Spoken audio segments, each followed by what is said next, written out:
자, 그러면 우리가 아까 2차 방정식이 어떤 종류가 있는지 배웠고, 그 다음에 2차 방정식의 근을 어떻게 구할 수 있고, 그리고 2차 방정식의 근의 공식에서 어떤 부분이 판별식인지까지 쌤이 살짝 얘기해 줬었어. 그러면 그 정보들을 바탕으로 2차 방정식의 근의 개수는 어떤 상황에서 어떻게 우리가 판단할 수 있는지 그걸 쌤이 설명해 줄게. 먼저 2차 방정식이 아까 쌤이 기본형하고 인수분해형하고 그 다음에 마지막으로 완전 제곱식형이 있다고 했었어. 그 중에서 2차 방정식이 기본형 ax제곱 플러스 bx 플러스 c는 0이라고 이렇게 식이 모두 전개되어 나타나 있을 때 우리가 이 각각의 개수들을 활용해서 판별식을 구할 수 있단 말이야. 그리고 그 판별식은 쌤이 D라고 약어로 얘기한다고 했었지? 이 D는 근의 공식에서 루트 안에 있는 부분, 즉 B제곱 마이너스 4AC만 똑 떼가지고 가져온 거야. 그러면 이 D를 우리가 어떻게 근의 개수를 판별하는 데 사용할 수 있냐면 먼저 이 b제곱 마이너스 4ac 값을 계산해 봤더니 만약에 0보다 큰 상황이면 우리가 이 상황을 가지고 얘는 2차 방정식의 실근이 2개예요. 이렇게 말할 수 있는 거야. 그 다음에 두 번째로 이 d를 구해봤더니 b제곱 마이너스 4ac가 이번에는 딱 0이 나왔어. 그러면 그때는 우연히 실근 두 개의 값이 동시에 이제 같은 값을 나타내게 되는 중근을 가지는 상황이 되는 거야. 그래서 사실상 얘는 같은 값을 가지는 근 두 개가 이제 생긴 거니까 전체로 놓고 보면 사실 한 개처럼 보이는 상황이지. 그래서 그런 상황을 우리가 실근 한 개라고 하기는 좀 애매하기 때문에 2차 방정식은 어쨌거나 차수가 최고차항의 차수가 2이기 때문에 근이 꼭 두 개는 나와야 된단 말이야.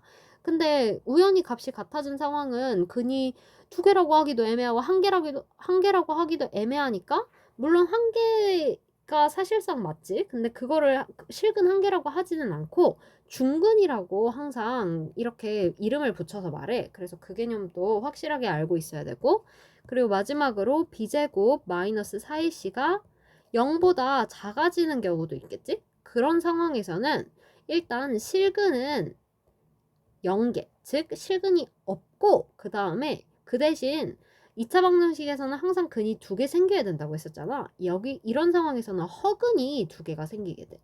근데 쌤, 허근이 뭐예요? 라고 물어본다면 이 부분은 이제 고등학교 1학년 1학기에 배우거든? 그래서 그 내용에서 이제 쌤이 조금 더 구체적으로 설명해 줄게. 일단 중등 3학년 과정에서는 이렇게 외워 놓으면 돼. D가 0보다 클 때는 실근이 2개, 만약에 b제곱 마이너스 4ac를 계산해 봤더니 이게 0이 나왔다. 그러면 중근, 그리고 마지막으로 b제곱 마이너스 4ac가 0보다 작으면 실근이 없는 상황, 즉 허근이 2개인 상황이 생긴다. 그리고 이 b제곱 마이너스 4ac라는 부분을 d라는 약자로 쓰고 이걸 우리가 읽어줄 때는 판별식이라고 읽어주는 게 좋아. 그러면 한번 쌤이랑 예시를 풀어보자. 예시로 만약에 아까 전처럼 x제곱 플러스 5x 플러스 이번에는 한번 1이 0이라고 한번 해보자. 그러면 이게 과연 실근이 2개인 상황인지 중근인 상황인지 아니면 실근이 아예 없는 상황인지 우리가 이렇게만 보고는 알 수가 없거든. 그래서 판별식을 써주는 거야. b제곱 마이너스 4ac가 얼마냐 그걸 한번 구해보면 일단 5, 5, 25 마이너스 4 곱하기 a랑 c가 이번에 지금 둘 다 1이네. 그러니까 4 곱하기 1 곱하기 1은 4겠지? 그래서 요거 계산해주면 21 이렇게 나오는데 얘가 지금 0보다 완전 크잖아. 그래서 이런 상황일 때는 지금 D가 0보다 큰 상황은 실근이 무조건 2개 나오는 상황이다. 이렇게 해석해주면 되는 거야. 그러면 만약에 여기에서 이제 x제곱 플러스 5x 플러스 1이 아니라 x제곱 플러스 5x 플러스 8이 한번 됐다고 해보자. 그러면 D를 한번 계산해보면 b제곱 얘가 이제 5, 5, 25 마이너스 4 곱하기 a 곱하기 c 이렇게 하면 25 마이너스 8, 4, 32 이렇게 나오지. 그러면 얘 계산했을 때 지금 무조건 음수가 나올 수밖에 없잖아. 이런 상황에서는 실근이 0개 생긴다. 즉 근이 실근이 없는 상황이라고 생각해주면 돼. 그리고 문제집에서는 지금 실근이라고 말을 안 하고 그냥 근이라고만 하고 있는데 엄연히 말하면 실근이라고 붙여주는 게 사실 정확해. 그리고 여기에서 근이 한 개인 상황은 이제 한근, 즉 중근을 갖는다. 이렇게 얘기해주는 게 좋아. 중근을 갖는다고 얘기해주는 게 제일 정확해. 오케이. 그러면 이제 넘어가서 이 2차 방정식을 이제 거꾸로 구하는 방법에 대해서 쌤이 설명을 해줄 텐데 이런 유형은 두 가지 유형이 있어. 일단 쌤이 첫 번째 유형부터 설명해 줄게. 먼저 문제에서 이런 식으로 나오는 거예요. 두 근이 마이너스 2랑 1일 때 그리고 2차 방정식의 최고차항 x제곱의 개수가 지금 1이에요. 이렇게 알려주는 상황에서 그럼 ax제곱 플러스 bx 플러스 c는 0에서 a랑 b랑 c 값이 각각 뭐게? 이렇게 물어보면 이 2차 방정식을 구하라는 소리잖아. 이렇게 거꾸로 구하는 과정은 어떻게 할 수 있냐? 우리가 이 근을 가지고 인수분해형 2차 방정식을 만들어주면 돼. 쌤이 2차 방정식에서는 세 가지 유형이 있다고 했었지. 이렇게 ax제곱 플러스 bx 플러스 c는 0이 기본형이었고 그 다음에 두 번째 인수분해 형은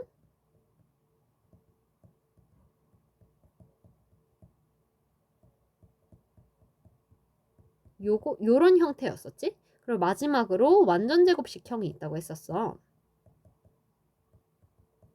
요것도 잠깐만 쓰고 넘어가면 얘는 이제 이 인수분해형에서 쌤이 지금 방금 빠뜨린 게 여기 a 최고차항의 개수도 꼭 넣어줘야 돼. 여기도 a로 시작하고 x-p의 제곱 플러스 q는 0 이렇게 이제 우리가 쓸 수 있는 거야. 근데 여기에서 인수분해형 이걸 가지고 우리가 이 근을 어느 자리에 넣어줘요? 이게 헷갈릴 수 있는데 일단 여기에서 인수분해형을 그대로 쌤이 여기다가 적어볼게. a 곱하기 x 마이너스 알파 곱하기 x 마이너스 베타는 0. 여기에서 알파랑 베타가 뭘 말하는 거냐면 2차 방정식의 두 근을 말하는 거야. 해. 그러니까 즉 이 문제에서는 2차 방정식의 두 근이 지금 마이너스 2랑 1이라고 했잖아. 그러면 여기 알파랑 베타 자리에다가 마이너스 2랑 1을 각각 넣어주는 거지. 그리고 이 a에는 뭐가 들어가야 되냐면 이것도 꼭 주의해서 꼭 기억해줘야 돼. 여기는 x제곱의 개수가 들어가는 자리야. 즉 예를 들어 우리가 만약에 x제곱 플러스 5x 플러스 6은 0이라는 어떤 2차 방정식이 있었으면 여기 x제곱 앞에 있는 개수는 1이라고 우리가 읽잖아. 이 1, 요 자리에 들어가는 개수가 a라고 생각해주면 돼. 왜냐면 요걸 전개해보면 ax제곱 이렇게 만들어지거든. 오케이. 그러면 a에다가는 x제곱 개수 넣어주면 되니까 지금 문제에서 x제곱의 개수는 1이라고 줬었지? 그래서 1 넣어주면 되고 그리고 알파 대신에는 마이너스 2를 넣으면 x 플러스 2로 바뀌겠지? 그 다음에 베타 자리에는 x 마이너스 1은 0. 우리가 이렇게 만들어줄 수 있는 거야. 그러면 얘가 이제 인수분해형의 2차 방정식이니까 보통 우리가 이제 마지막으로 이 2차 방정식을 구하는 문제에서는 전개된 형태, 즉 기본형 ax제곱 플러스 bx 플러스 c는 0이 어떤 형태로 정리되냐 이걸 물어보거든. 그래서 이걸 마지막으로 다 전개해주면 되는 거지. x제곱 마이너스 x 그 다음에 플러스 2x 마이너스 2는 0. 그래서 계산해주면 x제곱 플러스 x 마이너스 2는 0. 이게 이제 원래 2차 방정식이었다. 우리가 두 근과 x제곱의 개수라는 정보만 이렇게 세 가지만 알아도 그 해를 가지면서 x제곱의 개수가 1인 어떤 2차 방정식을 역으로 알아낼 수 있는 거야. 이런 문제 유형이 이제 자주 출제되니까 요 유형도 꼭 알고 있어야 되고 그리고 두 번째 내용도 한번 같이 살펴볼게. 두 번째는 이제 1번 유형에서 파생된 유형인데 이번에는 x는 알파를 중근으로 가지는 상황이야. 아까 전에 쌤이 중근은 2차 방정식의 근의 개수가 이제 한 개가 되는 상황이라고 했었었지. 여기에서도 그러면 이제 얘는 아까 전에 쌤이 세 가지 유형, 기본형, 인수분해형, 완전제곱식 형 중에서 이 완전제곱식 형을 써주면 돼. 왜냐면 중근을 가지는 2차 방정식은 무조건 다 완전제곱식이거든. 오케이. 그러면 완전제곱식을 어떻게 써주면 되냐? 원래는 우리가 인수분해형이 쌤이 ax 마이너스 알파 곱하기 x 마이너스 베타는 0이라고 했었지. 근데 얘가 생각해보면 이 베타 부분이 이 a 알파랑 똑같아진 거야. 그러면 이 부분이 알파라고 됐을 때 a 곱하기 x 마이너스 알파 곱하기 x 마이너스 알파. 그러면 이거를 우리가 합쳐서 제곱이라고 써줄 수 있는 거지. 그래서 2차 방정식을 해가 중근인 상황에서는 이 식에다가 그냥 만약에 문제에서 x는 3을 중근으로 가져요. 이렇게 알려주면 알파 대신에 3만 대입해주면 되는 거야. 이렇게. 그리고 왜 쌤 여기에서 근데 근이 3이라고 했는데 이 안에다가 왜 x-3을 채워 넣어줘요? 이렇게 이 부호가 왜 마이너스가 돼요? 이게 궁금할 수 있는데 그 이유는 우리가 2차 방정식의 근의 정의가 뭐라고 했었지? 근은 항상 요 x값인데 이 괄호 전체를 0으로 만드는 x값이라고 했었어. 그러면 x 중근이 3이라는 뜻은 이 2차 방정식에서 요 인수분해된 형태에서 괄호 안에 들어있는 이 1차식을 0으로 만드는 x값이 돼야 되기 때문에 요 x에다가 3 넣을 걸 미리 생각해서 마이너스 3 그 부분을 미리 빼주는 거야. 그렇기 때문에 만약에 근이 3이라면 이 뒤에다가 마이너스 3을 꼭 붙여줘야 돼. 오케이. 그러면 이제 문제에서 만약에 x는 3을 중근으로 가지고 그 다음에 x제곱의 개수가 1이라고 했어. 그러면 그때의 2차 방정식을 구해라 라고 했다면 요 자리에다가 이제 1 a 앞에 요 a에다가는 1 대입해주고 그 다음에 x-3의 제곱은 0이다. 즉 요거 이제 전개해주면 x제곱 마이너스 6x 플러스 9는 0이 된다. 이게 이제 2차 방정식의 그 기본형으로 정리된 마지막 최종 답 형태겠지? 그래서 이런 식으로 이제 풀어주는 게 2차 방정식을 거꾸로 구하는 유형의 문제들은 이 개념을 활용해서 풀어주면 돼. 그리고 마지막 이제 하나밖에 안 남았다. 이제 3번 2차 방정식의 활용 개념인데 얘는 대부분 이제 문제가 틀이 딱 정해져 있는 게 아니라 문제 상황에 따라서 어떤 상황인지가 다 달라. 근데 푸는 방식은 일단 첫 번째로 동일하게 이 미지수를 정해주는 과정이 제일 중요해. 예를 들어 볼게, 쌤이. 먼저 만약에 예시로 연속하는 두 자연수의 곱이 90일 때 이 두 수를 구해주세요. 이런 문제가 나왔어. 그러면 지금 문제에서 뭘 구하라고 했지? 구하는 값이 지금 이 두 개의 숫자인 거지. 그럼 이 두 수를 이제 내가 임의로 x 또는 뭐 아니면 이제 이 두 수 중에 하나를 x라고 넣는 거지. 근데 쌤 두 수가 x면 x랑 x 이렇게 똑같다고 놓을 수는 없는 거잖아요. 그치? 그래서 조건을 확인해 가지고 무조건 미지수 한 개로 나타내 주는 게 좋아. 두 수라고 해서 a, b 이렇게 놓으면 나중에 a랑 b가 막 뒤섞이면서 2차 방정식을 풀 수 없을 가능성이 매우 크거든. 그래서 하나의 숫자를 일단 먼저 x라고 두고 그 다음에 문제에서 조건을 한번 다시 살펴보는 거야. 조건 보면 지금 연속하는 두 자연수라고 했지. 예를 들어 두 개의 숫자 중에 하나가 1이면 무조건 다른 하나는 2여야 되는 거야. 이런 식으로 1 차이 나는 2차 방정식 그 두 자연수여야 되는 거니까 만약에 한 숫자를 이제 x라고 우리가 미지수로 잡아놓으면 나머지 하나는 x 플러스 1이 되는 거겠지? 이렇게. 그 다음에 이 두 자연수의 곱이 90이라고 하고 있네. 그러면 두 번째 이제 방정식 세우기. 미지수는 두 개 다 세워놨으니까 방정식을 한번 세워보면 x 곱하기 x 플러스 1 이 두 개의 숫자의 곱이 90이 되어야 된다. 이걸 이제 2차 방정식이라고 생각하면 돼. 근데 여기에서 이게 이제 두 번째 풀이 과정인 거고 1번은 이제 미지수를 우리가 x랑 x 플러스 1로 잡은 거. 물론 x 마이너스 1이라고 해도 돼. 근데 x 플러스 1이라고 쓰면 잡은 거고 그 다음에 세 번째 풀이 과정은 2차 방정식을 푸는 과정이야. 여기에서 2차 방정식을 풀 때 이 상태로 놓고 풀려면 좀 되게 힘들거든. 뭐랑 곱해야 이게 1 차이 나면서 90이 되지? 이게 좀 헷갈릴 수 있단 말이야. 물론 여기서도 그냥 암산으로 9 곱하기 10이 당연히 90이 되지 않겠나? 이렇게 떠오르면 아 x는 9네 하고 마무리해도 돼. 근데 우리는 아직 초보니까 요걸 다 그 2차 방정식의 인수분해를 활용해서 푸는 방법으로 한번 쌤이 보여주면 일단 얘를 다 전개해줘. 여기가 x제곱 그 다음에 요거 두 개 곱해주면 플러스 x가 되겠지? 그 다음에 90은 이쪽을 넘겨주는 거야. 마이너스 90은 0 이렇게. 그러면 우리가 평소에 보던 2차 방정식의 기본형이 완성됐지? 그리고 나서 인수분해할 때 여기를 x로 우리가 원래 쪼갰었고 그 다음에 얘를 여기 지금 가운데 개수 보니까 1이지. 1 차이 나는 숫자 두 개로 나눠줘야 되네. 그러면 9랑 10이 제일 좋겠다. 그치? 그 다음에 요 중간에 있는 부호가 플러스가 와야 되니까 마이너스 10 앞에다가 마이너스를 붙이면 두 개의 합이 마이너스 x가 되니까 9 앞에다가 마이너스를 붙이는 게 좋겠지? 그래서 이렇게 이제 두 개 곱해서 확인해주면 10x 마이너스 9x는 x 이렇게 중간항이 제대로 나오니까 아 얘는 인수분해 되는 애 맞네 확인해주면 되고 마지막으로 인수분해형 적어주면 x 마이너스 9 곱하기 x 플러스 10이 0이다 이렇게 식이 정리되겠다. 그치? 그래서 2차 방정식을 마지막으로 풀어주려면 이 각각의 괄호 안의 1차식을 0으로 만드는 x값을 찾아주면 되지.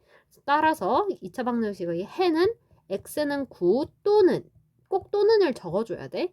그리고 x는 마이너스 10이다. 이렇게 이제 답을 적어주면 되겠지. 근데 이 문제에서는 각각의 그 잠시만 여기에서 오케이. 근데 지금 2차 방정식 근이 지금 두 개가 나왔잖아. 근데 이 문제에서는 조건을 보면 연속하는 두 자연수의 곱이 90이라고 했어. 그러면 지금 우리가 첫 번째에 미지수를 잡아놓은 걸 보면 x랑 x 플러스 1 이거 두 개가 연속하는 두 자연수가 돼야 되는데 x가 9일 때는 요 첫 번째 숫자는 9고 여기다가 9 대입하면 10 9랑 10 두 자연수의 형태로 나타나지? 근데 요 마이너스 10을 한번 넣어볼까? 그러면 처음은 이제 마이너스 10이 되고 두 번째는 마이너스 10 더하기 1이니까 마이너스 9가 된단 말이야. 그러면 얘는 마이너스가 붙어 있으니까 자연수는 아니지. 이건 이제 정수의 범위에 들어가는 카테고리의 숫자들이거든. 그래서 이 두 개 중에서 x는 마이너스 10이라는 조건은 될 수가 없는 해였구나. 이것까지 마지막에 골라내줘야 돼. 그래서 대표적으로 무조건 양수가 될 수밖에 없는 값들이 뭐가 있냐면 문제에서 어떤 길이라는 표현을 썼을 때 길이는 마이너스 값이 될 수 없잖아. 그래서 길이는 무조건 이렇게 2차 방식이 두 해를 구했을 때 플러스 값만 답이 될 수 있는 거고 또한 자연수 조건이 있을 때도 자연수는 1, 2, 3, 4, 5, 6, 7, 8, 9, 10 이렇게 1부터 시작하는 차례대로 이제 정수 중에서 그 양의 정수 부분을 뜻하는 게 이제 자연수 부분이잖아. 그래서 얘네들은 다 플러스 부호만 가지는 애들이 답이 될 수 있어. 그래서 요것도 꼭 주의해주면 좋을 것 같아.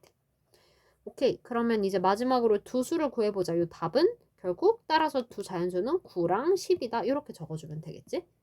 그래서 이런 식으로 이제 2차 방정식의 활용 문제가 다양하게 나올 텐데 그 이제 문제집에서 나오는 다양한 대표 유형 문제들 풀어보면서 각각 2차 방정식의 활용 단원에서는 어떻게 문제가 출제되는지 한번 살펴보면 좋을 것 같아. 문제집을 풀면서 이 개념을 직접 혼자 스스로 응용해 보려고 노력하다 보면 문제가 잘 풀리거든. 마지막에 딱 풀리는 순간이 딱 올 거야.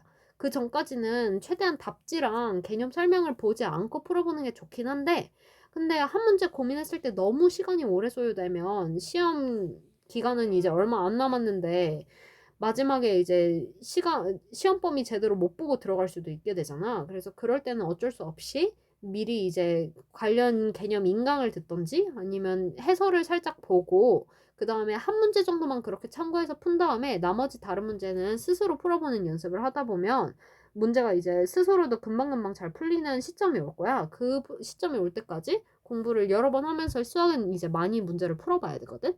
그렇게 공부해보면 이제 2차 방정식 부분도 완벽하게 정복해낼 수 있을 거야. 그럼 여기에서 지금 이게 라이트센 문제집으로는 8단원 내용인데 이 8단원 내용 개념 설명을 여기까지 하고 쌤이 이제 맞춰볼게.